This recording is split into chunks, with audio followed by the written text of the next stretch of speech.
નમસ્કાર, સાંજના સમાચાર બુલેટિનમાં આપનું સ્વાગત છે। સૌપ્રથમ જોઈએ અત્યારના મુખ્ય સમાચાર। આતંકવાદને નાથવાના ભારતના પ્રયાસોથી સમગ્ર વિશ્વમાં પ્રશંસા। ભારતને હંમેશા પાકિસ્તાનથી સતર્ક રહેવાની જરૂર હોવાનું જણાવતા પ્રધાનમંત્રી મોદી ખાનગી ચેનલને આપ્યો ઇન્ટરવ્યૂ।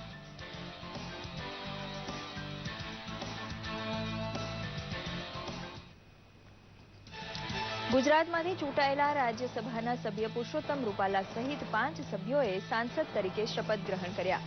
ઉપરાષ્ટ્રપતિ અને રાજ્યસભાના સભાપતિ ડોક્ટર હામિદ અંસારીએ નવા ચૂંટાયેલા સભ્યોને આવકાર્યા।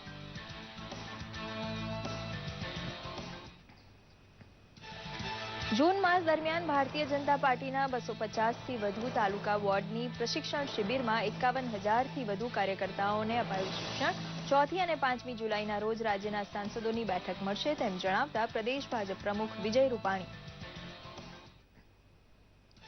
મહત્વાકાંક્ષી ઘોઘા દહેજ રોરો ફેરી સર્વિસ પ્રોજેક્ટનું 70% જેટલું કામ સંપન્ન। 30 કિલોમીટરની દરિયાઈ સફરથી માત્ર 1.5 કલાકમાં પહોંચી શકાશે ભાવનગરથી દક્ષિણ ગુજરાતના કાંઠે।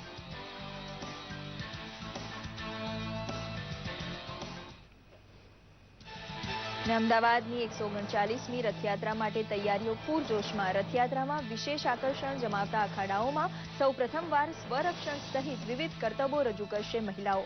ભગવાન જગન્નાથને રીઝવવા ભક્તોનો ઉત્સાહ ચરમસીમાએ। સમાચાર વિગતવાર જોઈએ। કેન્દ્રમાં સત્તા સંભાળ્યા બાદ પ્રધાનમંત્રી નરેન્દ્ર મોદીએ એક ખાનગી ટીવી ચેનલને મુલાકાત આપતા પાકિસ્તાન સંબંધે પૂછાયેલા પ્રશ્ને પેટ છૂટી વાત કરી હતી। તેમણે કહ્યું કે પાકિસ્તાનને મુદ્દે ભારતને હંમેશા સાવધ રહેવું જોઈએ અને સરકાર તેમાં કોઈ કસર નહીં છોડે। કાળા નાણાંને મુદ્દે પ્રધાનમંત્રીએ જણાવ્યું હતું કે સરકારે પોતાનો સૌથી પહેલો નિર્ણય કાળા નાણાં અંગે જ લીધો હતો। દેશમાં હવે કાળા નાણાંનું સર્જન થઈ શકે તેમ નથી કે તેને વિદેશ પણ મોકલી શકાય તેમ નથી। G20ની પ્રથમ બેઠકમાં પણ કાળા નાણાંનો મુદ્દો ઉઠાવીને આ પ્રશ્નને ત્રાસવાદ સાથે સાંકળીને જોવાની હિમાયત કરી હતી। બેંકો પાસેથી મોટા ધિરાણ મેળવીને વિદેશ ભાગી જનારા બિઝનેસમેન વિજય માલ્યા વિશે પૂછાતા પ્રધાનમંત્રીએ જણાવ્યું હતું કે કોઈ પણ વ્યક્તિ કાયદાથી પર નથી। છેલ્લા કેટલાક દિવસથી રિઝર્વ બેંકના ગવર્નર રઘુરામ રાજન અંગેના વિવાદિત નિવેદનો થઈ રહ્યા છે તે મુદ્દે પ્રધાનમંત્રીએ રઘુરામ રાજનની નોંધપાત્ર કામગીરીની પ્રશંસા કરીને તેમને દેશભક્ત ગણાવ્યા હતા। પ્રધાનમંત્રીએ રાજનની પ્રશંસા કરીને તેમની આલોચના કરનારાઓને કડક સંદેશો આપી દીધો છે। જમ્મુ કાશ્મીરના કુપવાડા વિસ્તારમાં સુરક્ષા દળો અને આતંકવાદીઓ વચ્ચેની અથડામણમાં એક આતંકવાદી ઠાર મરાયો છે। આતંકવાદી છુપાયો હોવાની બાતમીના આધારે સુરક્ષા દળોએ છાપો મારતા આજે સવારે અથડામણ સર્જાઈ હતી। તે અરસામાં પંપોર ખાતે સીઆરપીએફ કાફલા પર થયેલા હુમલાની તપાસ માટે ગૃહ મંત્રાલયની 3 સભ્યોની ટીમ આજે કાશ્મીર ઘાટી પહોંચશે। તપાસ ટીમ સુરક્ષા સંબંધી એ ખામીઓને શોધવા પ્રયાસ કરશે કે જેના કારણે 8 સુરક્ષાકર્મી શહીદ થયા હતા અને 30 જવાન ઘાયલ થયા હતા। કેન્દ્રીય માનવ સંસાધન વિકાસ મંત્રી સ્મૃતિ ઈરાનીએ આજે કોલકાતામાં ભારતીય વિજ્ઞાન શિક્ષણ અને સંશોધન સંસ્થાનના 4થા દીક્ષાંત સમારંભમાં ભાગ લીધો હતો। દીક્ષાંત સમારંભને સંબોધતા સ્મૃતિ ઈરાનીએ કહ્યું હતું કે પૂર્વ સ્નાતક વિદ્યાર્થીઓ હવે વિદેશી સંસ્થાઓમાં પણ 2 સેમિસ્ટર સુધી અભ્યાસ કરી શકે છે। ભારત ખાતેની માતૃ શિક્ષણ સંસ્થા સાથે સંકળાયેલ રહીને પૂર્વ સ્નાતક વિદ્યાર્થી ઓવરસીઝ શૈક્ષણિક સંસ્થામાં 2 સેમિસ્ટરનો અભ્યાસ કરી શકે તે હેતુસર ઇન્સ્ટિટ્યુશનલ ટાઈઅપને પહેલી જ વાર મંજૂરી આપવામાં આવી છે।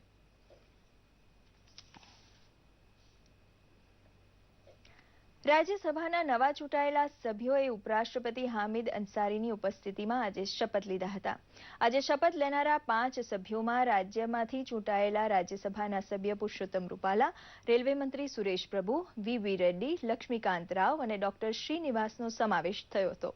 ઉપરાષ્ટ્રપતિએ રાજ્યસભાના ચૂંટાઈને આવેલા તમામ સભ્યોને હસ્તધનૂન કરીને આવકાર્યા હતા।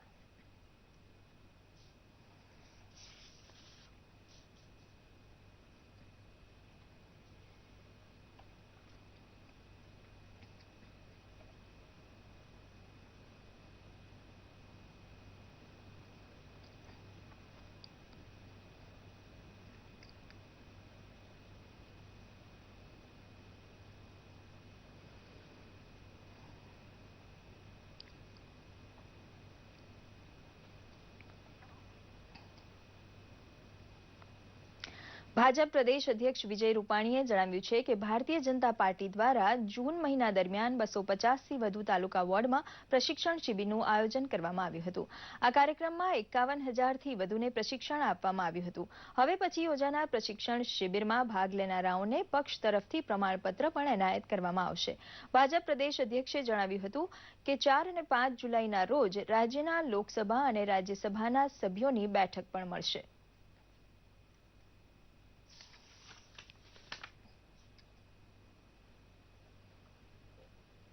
ચાર અને 5 બે દિવસ ગુજરાતના ભાજપના લોકસભા અને રાજ્યસભાના સાંસદોનો એક મીટિંગ વર્કશોપ રાખવામાં આવ્યો છે અને સંસદો સાથે બેસીને કેન્દ્રના સરકારના પ્રશ્નો, રાજ્યના પ્રશ્નો, આદર્શ ગામ, એમપીની ગ્રાન્ટના નીચે સુધીનો ઉપયોગ, એમપીની પબ્લિક ડીલિંગ, પાર્ટીના મૂળિયા વધુ ઊંડા જાય એ માટે એમપીની સક્રિયતા, આવા બધા વિષયો લઈને આ મીટિંગ કરવામાં આવી છે. મુખ્યમંત્રીએ આનંદીબેન પટેલે ધોરણ 12 વિજ્ઞાન પ્રવાહના વિદ્યાર્થીઓના વિશાળ હિતમાં મહત્વપૂર્ણ નિર્ણય લીધો છે. જે મુજબ ધોરણ 11 વિજ્ઞાન પ્રવાહમાં સેમિસ્ટર 1 અને 2 પૂર્ણ કરનારના વિદ્યાર્થીઓ માટે આ શૈક્ષણિક વર્ષ પૂરતી સેમિસ્ટર પદ્ધતિ યથાવત રહેશે અને ધોરણ 12ના વિદ્યાર્થીઓના 2 સેમિસ્ટરની પરીક્ષા લેવાશે. આ ઉપરાંત માર્ચ 2016માં બી ગ્રુપ સાથે વિજ્ઞાન પ્રવાહ ધોરણ 12 પાસ કરનારા વિદ્યાર્થીઓને ઇજનેરી વિદ્યાશાખામાં કારકિર્દીની નવી ક્ષિતિજો માટે પ્રવેશની તક આપવામાં આવી છે. તો ઓગસ્ટ 2016માં ગણિત વિષયની પરીક્ષા ધોરણ 11 અને 12ના અભ્યાસક્રમને ધ્યાને લઈને લેવાશે. આ વર્ષે ધોરણ 11 વિજ્ઞાન પ્રવાહમાં પ્રવેશ મેળવતા વિદ્યાર્થીઓ માટે સેમિસ્ટર પદ્ધતિ રદ કરાઈ છે. ધોરણ 11 વિજ્ઞાન પ્રવાહમાં 6 માસિક અને વાર્ષિક પરીક્ષા શાળા કક્ષાએ લેવાશે. વર્ષ 2018થી ધોરણ 12ની વાર્ષિક પરીક્ષા બોર્ડ દ્વારા જ લેવામાં આવશે. મહત્વનું છે કે જે વિદ્યાર્થીઓએ તમામ સેમિસ્ટરની પરીક્ષા આપી છે તેમાંથી નાપાસ અને ગેરહાજર રહેલા વિદ્યાર્થીઓ માટે ઉચ્ચતર માધ્યમિક શિક્ષણ બોર્ડ દ્વારા પૂરક પરીક્ષા લેવાશે.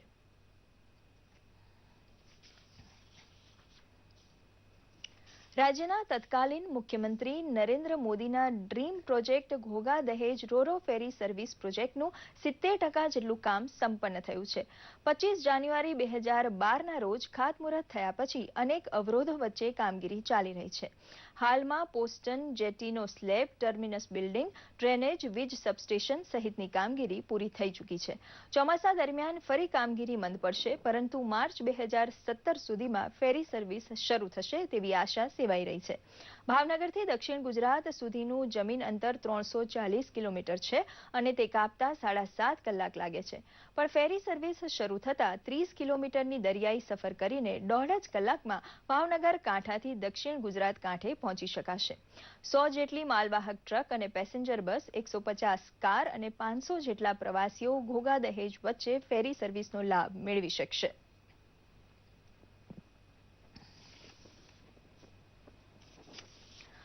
અમદાવાદ શહેરમાં આગામી 6ઠી જુલાઈ અષાઢી બીજના દિવસે નીકળનારી ભગવાન જગન્નાથજીની 139મી રથયાત્રાને લઈને તડામાર તૈયારીઓ ચાલી રહી છે. રથયાત્રામાં વિશેષ આકર્ષણ જમાવતા અખાડાઓમાં આ વખતે પહેલીવાર સ્વરક્ષણ અને એરિયલ એગ જેવી આઇટમ રજૂ કરવામાં આવશે, જેમાં બહેનો પણ જોડાશે. જોઈએ એક રિપોર્ટ. રથયાત્રા એટલે ભગવાન જગન્નાથના દર્શનની સાથોસાથ અખાડાઓ નિહાળવાનો અનેરો અવસર. ત્યારે આ વખતની રથયાત્રામાં અદ્ભુત કૃત્યો રજૂ કરવામાં આવશે. એટલું જ નહીં, આ વખતે પ્રથમ વખત સ્વરક્ષણ અને એરિયલ એગ જેવી આઇટમો પણ રજૂ કરાશે, જેમાં વિશેષ કરીને બહેનો ભાગ લેશે. ખૂબ જ હેરતભર્યા પ્રયોગો કરવામાં આવશે, જેમ કે મલખમ છે, રોપ મલખમ છે, રીંગના દાવ છે અને આ તમે નવું પણ લાવે છે પૂળો, જે સેલ્ફ ડિફેન્સ માટેનું છે. બાકી જે લાકડી દાવ છે, બાના બનેટી, ચક્કર, એવા અન્ય ખૂબ જ હેરતભર્યા પ્રયોગો થશે. ખાસ કરીને ગર્લ્સ સેલ્ફ ડિફેન્સ માટે જોડાઈ શકે એમ છે. જે તમે જોઈ શકો છો કે હમણાં એક ગર્લ્સે એની અંદર એનરોલ થઈ છે, બરાબર છે. એની અંદર અનેક અલગ અલગ લોક આવે છે, જે લોક કરીને તમને બતાવે છે કઈ રીતે પોતાનો સ્વ બચાવ કરવો. રથયાત્રાનું મહત્વનું અંગ બની ચૂકેલા અખાડાઓમાં અગાઉથી જ પ્રેક્ટિસનો માહોલ જામી જાય છે. આગ સાથે ખેલ ખેલતા કલાકારો હોય કે દિલ ધડક અંદાજમાં અલગ અલગ કરતબો રજૂ કરતી મહિલાઓ હોય, આ વખતે અખાડામાં આ બધા સાહસોની ઝલક જોવા મળશે, જેના માટે મહિલાઓ પણ ખૂબ જ ઉત્સુક છે. એરિયલ એક બે પ્રકારની હોય છે, એરિયલ સિલ્ક અને એરિયલ હૂપ. એરિયલ સિલ્કમાં કાપડનો લાંબો ટુકડો હોય છે, એ ટુકડા પર ચડી વિવિધ જાતના કરતબ બતાવવામાં આવે છે. અને એરિયલ હૂપ એટલે કે એક સ્ટીલની રિંગ હોય છે, એ રિંગની અંદર વિવિધ જાતના કરતબો થાય છે. અને એઝ ઇટ ઇઝ રોપ મલખમ પણ અમે બતાવવાના છીએ, જેમાં વિવિધ જાતના યોગાસનો કરવામાં આવશે. હું રથયાત્રા માટે ફર્સ્ટ ટાઈમ આવી રહી છું, તો જેના માટે હું બહુ એક્સાઇટેડ છું અને હરેક ગર્લ્સે આ રથયાત્રામાં પાર્ટિસિપેટ થવું જોઈએ. દર વર્ષની જેમ આ વર્ષે પણ ભવ્ય રથયાત્રા યોજાનાર છે. ત્યારે કોઈ શરીર સૌષ્ઠવ બતાવે છે, તો કોઈ લાઠી દાવ પર હાથ અજમાવે છે. સૌ કોઈની અલગ અલગ પ્રકારની ભગવાન પ્રત્યેની આ ભક્તિ છે, જે ટૂંક સમયમાં જ રથયાત્રામાં સામેલ થશે અને દર્શને આવેલા સૌ શ્રદ્ધાળુઓનું મનોરંજન કરશે. દૂરદર્શન સમાચાર, અમદાવાદ. સૌરાષ્ટ્ર પંથકમાં છેલ્લા 4 દિવસથી છૂટો છવાયો વરસાદ વરસી રહ્યો છે. આજે મંગળવારે પણ ઉનામાં 2 કલાકમાં 2 ઇંચ પાણી વરસ્યું હતું અને જૂનાગઢ પંથકમાં ધીમી ધારે 1 ઇંચ વરસાદ વરસ્યો હતો. ગોંડલ પંથકમાં પણ છૂટો છવાયો વરસાદ થયો હતો. ગઈકાલે પણ અમરેલી, ગીર સોમનાથ અને જામનગર પંથકમાં વરસાદ વરસ્યો હતો. છેલ્લા 24 કલાકમાં હાલરના ધ્રોલ પંથકમાં 2.5 ઇંચ જેટલો વરસાદ નોંધાયો છે. રાજ્યના 29 તાલુકાઓમાં વરસાદે પધરામણી કરી દીધી છે. વડોદરામાં 3 ઇંચ અને ટંકારા, ઉમરગામમાં 2 ઇંચ પાણી વરસી ચૂક્યું છે. કેટલાક તાલુકામાં અડધાથી 1 ઇંચ વરસાદ નોંધાયો છે. પાટીદાર અનામત આંદોલન સાથે સંકળાયેલ સરદાર પટેલ ગ્રુપના લાલજી પટેલે મુખ્યમંત્રી આનંદીબેન પટેલ સાથે મુલાકાત કરી હતી. તેમણે સરકારના વલણને હકારાત્મક ગણાવ્યું હતું અને 10% EBCનો સ્વીકાર કર્યો હતો. રાજ્યના પ્રવક્તા મંત્રી નીતિન પટેલ અને પ્રદેશ પ્રમુખ વિજય રૂપાણી સાથે મુખ્યમંત્રીને મળ્યા બાદ તેમણે જણાવ્યું હતું કે સમાજમાં શાંતિનું વાતાવરણ બગડે તેવું તે ઈચ્છતા નથી. મંત્રી નીતિનભાઈ પટેલે આ અંગે માહિતી આપી હતી. જામનગર ગુલાબ કુંવરબા આયુર્વેદ મહાવિદ્યાલય 1 જુલાઈ 2016ના રોજ પોતાના સ્થાપના દિવસની ઉજવણી કરવા જઈ રહ્યું છે. મહાવિદ્યાલયના 71મા વર્ષમાં પ્રવેશ અને આયુર્વેદ યુનિવર્સિટીની સ્થાપનાને 50 વર્ષ પૂરા થતા ગોલ્ડન જ્યુબલીની ઉજવણીના ભાગરૂપે 1 જુલાઈના રોજ નેશનલ સેમિનાર 2016 યોજાશે. સેમિનારમાં રાજસ્થાન, કેરળ, મહારાષ્ટ્ર, પશ્ચિમ બંગાળ, છત્તીસગઢ, મધ્યપ્રદેશ, આંધ્ર અને પોંડિચેરી સહિત સમગ્ર દેશમાંથી 600 પ્રતિનિધિઓ ભાગ લેવાના છે. આ પ્રસંગે આયુર્વેદના 5 વિષયો પર નિષ્ણાતો દ્વારા માર્ગદર્શન આપવામાં આવશે અને પેનલ ચર્ચા પણ થશે. આપણી જે યુનિવર્સિટી ગુજરાત આયુર્વેદ યુનિવર્સિટી છે એના અંતર્ગત ગુલાબકુંવરબા આયુર્વેદ મહાવિદ્યાલય આપણી અંડર ગ્રેજ્યુએટ કોલેજ છે અને એના 71મા સ્થાપના દિવસ નિમિત્તે અને આપણી યુનિવર્સિટીનો જે સુવર્ણ જયંતિ ચાલે છે એના સેલિબ્રેશનના પાર્ટ રૂપે આપણે એક નેશનલ સેમિનાર કરીએ છીએ આપણા જામનગરમાં. 1, 2 અને 3 જુલાઈ આ નેશનલ સેમિનારમાં આખા દેશમાંથી વિશેષજ્ઞો પધારવાના છે. કુલ 600થી વધારે રજીસ્ટ્રેશન આવ્યા છે વૈજ્ઞાનિકોના અને બધા મળીને 1000થી વધારે આયુર્વેદના બધા વિદ્વાનો આપણે જામનગરના આંગણે 3 દિવસ માટે આવવાના છે. અને આ સેમિનારમાં આયુર્વેદના ક્ષેત્રમાં જે નવી શોધો થઈ હોય એવા અમારી પાસે 8 થીમ છે અને એ થીમના અનુસાર દરેક સત્રો છે અને એક સત્રમાં 10 પેપર પ્રેઝન્ટ થાય એવું આયોજન છે. મહિલા ઉત્કર્ષ માટે કેન્દ્ર અને રાજ્ય સરકારની અનેક યોજના અમલી છે. લાભાર્થીઓ સુધી આ યોજનાઓના લાભ પહોંચે તેની પણ તકેદારી રખાઈ રહી છે. સ્વસહાય જૂથની બહેનો આ પ્રક્રિયામાં મહત્વની ભૂમિકા નિભાવી રહી છે. કપડવંજ તાલુકાના ફતિયાબાદ ખાતે સ્વસહાય જૂથની 16 ગામની 2 મહિલાઓ એમ કુલ 32 મહિલાઓએ શૌચાલય નિર્માણની તાલીમ લીધી હતી. હવે સ્વસહાય જૂથની આ તાલીમ પ્રાપ્ત મહિલાઓ અને લાભાર્થીઓ સ્વચ્છ ભારત મિશન યોજનાનો લાભ લઈને જાતે જ શૌચાલય નિર્માણનું કાર્ય ઉપાડી લીધું છે. રાજ્ય અને જિલ્લા કક્ષાના અધિકારીઓ પણ શૌચાલય નિર્માણની આ મહિલાઓની કામગીરી બિરદાવી રહ્યા છે. અમદાવાદમાં યોજાયેલા એક સમારોહમાં રાજ્યપાલ OP કોહલીએ જાણીતા સિતાર વાદક મંજુબેન મહેતાને શ્રી ધીરુભાઈ ઠાકર સવ્યસાચી સારસ્વત એવોર્ડ 2016 એનાયત કર્યો હતો. આ પ્રસંગે તેમણે જણાવ્યું હતું કે ગુજરાતમાં મંજુબેને સંગીત સરિતા પ્રવાહિત કરવાનું કાર્ય કર્યું છે. આ પ્રસંગે મંજુબેને પોતાની કલા સાધના દ્વારા સંગીત સરિતા બહાવી કલા રસિકોને સંગીતથી તરબોળ કર્યા હતા.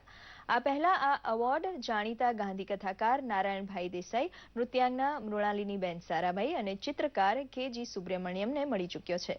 આ પ્રસંગે ભોળાભાઈ પટેલ, ડોક્ટર ચંદ્રકાંત શેઠ, ડોક્ટર કુમારપાળ દેસાઈ સહિત સાહિત્યકારો તથા કલા રસિકો ઉપસ્થિત રહ્યા હતા.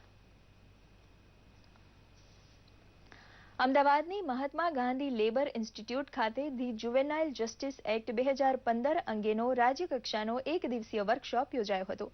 રાષ્ટ્રીય અને રાજ્યના બાળ અધિકાર સંરક્ષણ આયોગ દ્વારા આ વર્કશોપનું આયોજન કરાયું હતું, જેમાં સંબોધન કરતા સામાજિક ન્યાય અને અધિકારિતા મંત્રી રમણલાલ વોરાએ કહ્યું હતું કે બાળ સંરક્ષણ અને બાળ અધિકાર એ માનવીય સંવેદના સાથે જોડાયેલો વિષય છે.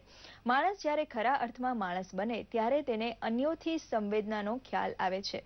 તો શિક્ષણ મંત્રી ભૂપેન્દ્રસિંહ ચુડાસમાએ કહ્યું હતું કે આજના અતિ વ્યસ્તતાના સમયમાં બાળ અધિકારો અંગે સભાનતાની વિશેષ જરૂરિયાત છે. આ પ્રસંગે મહિલા અને બાળ કલ્યાણ મંત્રી વસુબેન ત્રિવેદી, બાળ અધિકાર આયોગના અધ્યક્ષ જાગૃતિબેન પંડ્યા સહિત મહાનુભાવોએ હાજરી આપી હતી.